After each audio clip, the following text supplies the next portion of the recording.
안녕하십니까. 법무법인 정의의 강동원 변호사입니다.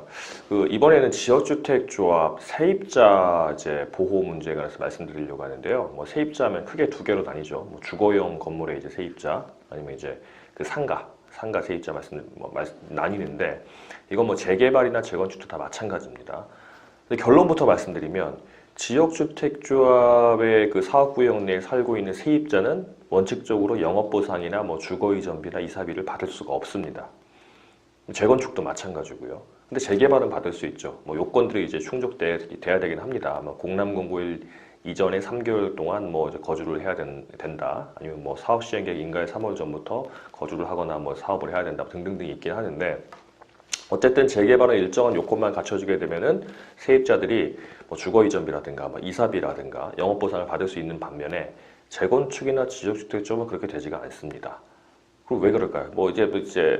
법 취지가 여러 가지가 있긴 하지만, 재개발 같은 경우는 공익적인 사업이 된다고 해가지고, 공익적 사업인 경우에 그 세입자의 일정 요건, 보호해야 할 만한 대상이라고 한다면 보호가 되는데, 재건축이나 그다음에 지역주택조합 같은 경우는 본질적으로 거기 사는 사람들이 돈을 모아서 아파트를 새로 지어서 입주를 하거나, 아니면 다른 기존의 주거용 건물을 파괴를 하고 다시 지어서 하거나 하기 때문에, 공익적인 요소가 있기는 하지만 사익적 요소가 더 강하기 때문에 보상을 하지 않는 것입니다. 그러면은 내가 장사하는 곳이, 내가 세대로 사는 곳이 우연히 재개발 지역인 경우에는 보상을 받고, 재건축이나 지역주택조합 같은 경우는 보상을 안 받으니까 너무 억울한 거 아니냐 하실 수 있는데, 거꾸로 말하면 재개발 같은 경우는 그 세입자들한테, 주거용 건물 같은 경우는 주택건물 임대차 보호법이나, 그 다음에 상가용 건물 같은 경우는 상가건물 임대차 보호법 같은 경우에 적용이 안 됩니다. 안 돼서 다들 요즘 많이 아시겠지만 그 법대로 적용을 받게 되면은 나중에 이 대항력을 갖는다든가, 아니면 3년에서 5년 정도, 5년에서 10년 정도 갱신 청구권을 갖는다고 할 수 있는데, 그런 게 재개발은 아예 안 되고 대신 보상을 받는 거고, 재건축이나 지역주택조합 같은 경우는 그런 게 적용이 됩니다. 그럼 이게 어떤 효과를 가지게 되냐면, 예를 들어서 내가 지역주택조합의 그 사업구역 내에 사업을 하고 있는데, 갑자기 이 집 주인이, 아니면 건물주가 나 이거 지역주택조합에서 돈 많이 준다고 하니까 팔아버릴란다. 그래서 나가세요. 그러면은 나 이거 인테리어에 몇 억 들여가지고 해놨는데 장사도 못하는 거 아니냐, 이렇게 나올 수 있는데, 대신 상가건물 임대차 보호법 적용을 받기 때문에 난 상가건물 임대차 보호법상 갱신 청구권을 행사하겠다, 아니면 대항력을 행사하겠다 하게 되면은, 지역주택조합 입장에서는, 또 재건축조합 입장에서는 일종의 건물주로부터 건물을 사는 매수인 역할을 하기 때문에, 주택건물 임대차 보호법상이나 아니면 상가건물 임대차 보호법상으로 매수인은 원래 대항력을 가지는 임대차 같은 경우는 그냥 그러니까 임대인의 지위를 승계하게 돼 있습니다. 그러니까 처음에 계약을 5년 해놨다. 전 건물주가 5년 해놨으면은, 지역주택조합이나 재건축조합이 그 건물을 사게 되면은, 나는 이 전 건물주뿐만 아니라 재건축조합이나 지역주택조합한테도 나 5년 보장해주라, 이렇게 청구할 수가 있는 거예요.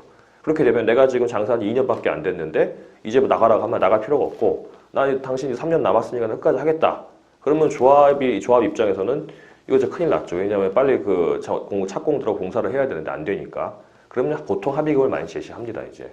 이게 어떻게 보면은 알박기 비슷하게 해서 조합을 억울하게 하는 거 아니야, 나만 억울한 게 아니라 조합원들이 억울해지는 거 아니야 할 수 있겠지만, 재건축조합이나 지역주택조합은 보상금 못 받게 돼 있으니까 그런 임대차 보호법상 보호를 받게 돼 있는 겁니다. 그건 법에서 예정하고 있는 거예요. 권리이기 때문에 이렇게 주장을 하고, 적용 안 되면 3년 동안 장사하게 하고 해야 되는 겁니다. 그래서 조합 입장에서는 그 3년 기다릴 수가 없으니까, 그 3년 동안 늦춰지게 되면 발생할 이자 비용이라든가 손해 같은 걸 생각했을 때 이 사람에게 사실상 영업보상하게 되는 꼴이 되는 거죠.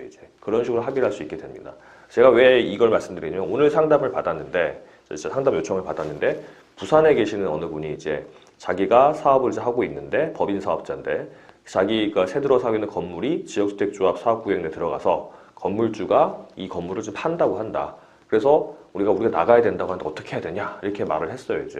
상가건물 임대차 보호법상은 아시는 분은 많이 아시겠지만, 서울이나 광역시 등등등에 따라서 보호되는 보증금의 범위라든가, 보호되는 범위가 좀 다르긴 하지만, 또 5년 갱신 요구권을 행사할 수 있는 경우도 있고 안 할 수 있는 요구도 있지만, 그 법에 보호될 수 있다고 한다면 굳이 안 나가도 됩니다. 조합이 나가라고 한다고 하더라도. 근데 모르면 그냥 나가야 되는 거기 때문에, 일단은 내 사업장이 내 집이 사업구역에 들어갔다고 한다면 제일 먼저 관련 변호사부터 상담을 받으시는 게 맞습니다. 저도 그렇지만 한국 사람들이 일단 사건이 터지고 나면 일단 하는 거기 때문에 그렇게 하면 수습이 더 어려워지고 비용도 많이 드니까 먼저 뭔가 이런 문제가 이상하다, 낌새가 있다 그러면 일단 조합이랑 먼저 얘기를 한번 해보시고 조합 쪽에서 뭐 신사적으로 잘 처리해 줄 수도 있으니까 해보시고 잘 안 되겠다, 잘 무슨 말인지 모르겠다 싶으면은 변호사 도움을 받으셔야 됩니다.